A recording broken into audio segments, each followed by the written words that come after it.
এবার আমরা একটু নজর দেব কেন্দুয়া শান্তি সংঘের পুজোর দিকে, কেননা এবার 51তম বছরে পড়েছে এই পুজো। আর সেখানে নানা ধরনের চমক রয়েছে। থিম হচ্ছে অনুনাদ। মণ্ডপের ভেতরে আলো আঁধারির খেলা সত্যি নজর কাড়বে, এমনটাই আশা প্রকাশ করছেন পুজো উদ্যোক্তারা। কেননা আলো এবং অন্ধকার তারই মেলবন্ধনে এই পুজো মণ্ডপ।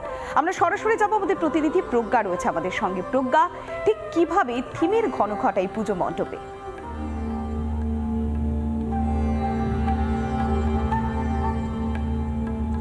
দেখো, আমরা যেখানে দাঁড়িয়ে আছি সেটা কেন্দুয়া শান্তি সংঘের দুর্গাপূজার মণ্ডপ। আর এখানে একটা পুরো লোহার বলয় তৈরি করা হয়েছে। আর আমার পেছনে দেখতে পাচ্ছ একটা বিশাল স্ট্রাকচার রয়েছে। এই থিমের নাম দেওয়া হয়েছে অনুনাদ।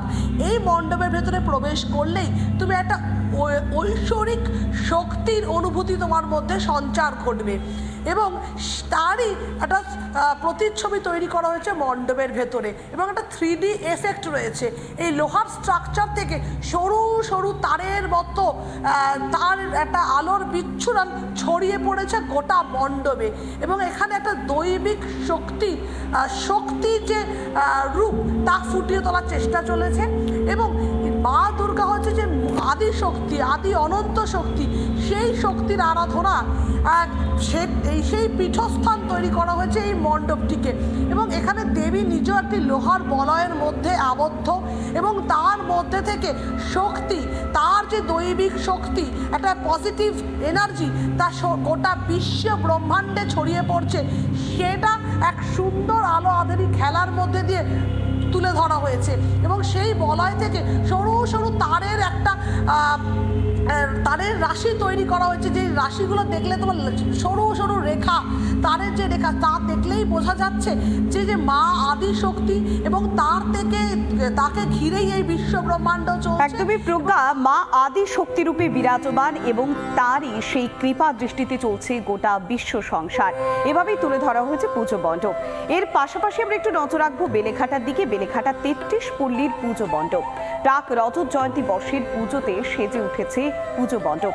সরাসরি যাব আমাদের প্রতিনিধি সৈকতের কাছে। সৈকত, বেলেঘাটা 33 পল্লীর পুজো মণ্ডপ প্রাক রজত জয়ন্তী বর্ষে ঠিক কিভাবে সেজে উঠেছে?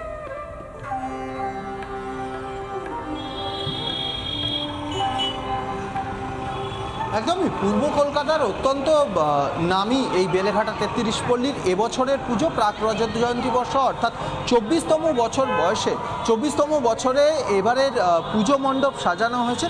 থিম হয়েছে কোহিনূর, অর্থাৎ পুজো মণ্ডপের একদম প্রথমেই গোটা পুজো মণ্ডপে যে প্রবেশপথ বা গোটা পুজো মণ্ডপটা আমরা যদি ঘুরে দেখি, দেখা যাবে সেই যে ব্রিটিশ এম্পায়ার, সেই ব্রিটিশ এম্পায়ারের একটা নিদারুণ ছোঁয়া রয়েছে। প্রথমে রয়্যাল ব্রিটিশ আর্মির দুজন যে সেনানায়ক, তাদের প্রতিমূর্তি, মহারানী ভিক্টোরিয়ার প্রতিমূর্তি, এবং তারপরে এই মণ্ডপের ভিতরে আমরা যখন যাব তখন ধীরে ধীরে দেখতে পাবো যে যেন মহারানী ভিক্টোরিয়ার রাজপ্রাসাদ, সেই রাজপ্রাসাদটাকে বিভিন্নভাবে সাজানো হয়েছে, বিভিন্ন প্রতিমূর্তি দেওয়া হয়েছে, এবং একদম ভিতরের দিকে সেই ভিক্টোরিয়ার যে সাম্রাজ্য, সেই ভিক্টোরিয়ার সাম্রাজ্যের যে সিংহাসন, সেই সিংহাসন, এবং এর মধ্যে ভারতীয়ত্বের ছোঁয়াও রয়েছে, ভারতীয় আর্ট অ্যান্ড কালচারের ছোঁয়াও রয়েছে। আমি পুজো উদ্যোক্তা তাদের সঙ্গে সরাসরি কথা বলে নেব। এবছর আপাত দৃষ্টিতে দেখে মনে হচ্ছে যেন মহারানী ভিক্টোরিয়ার প্রাসাদ। গোটা বিষয়টা আরেকটু ডিটেলে। অ্যাকচুয়ালি এটা মহারানী ভিক্টোরিয়ার প্রাসাদ নয়, এটা হচ্ছে কোহিনূরের জার্নি।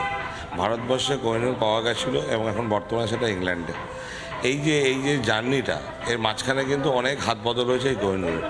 সেই জানা অজানা অনেক ইতিহাস লুকিয়ে আছে। বোঝাই যাচ্ছে সৈকত, একাধিক ইতিহাস এই পুজো মণ্ডপে দেখা যাবে।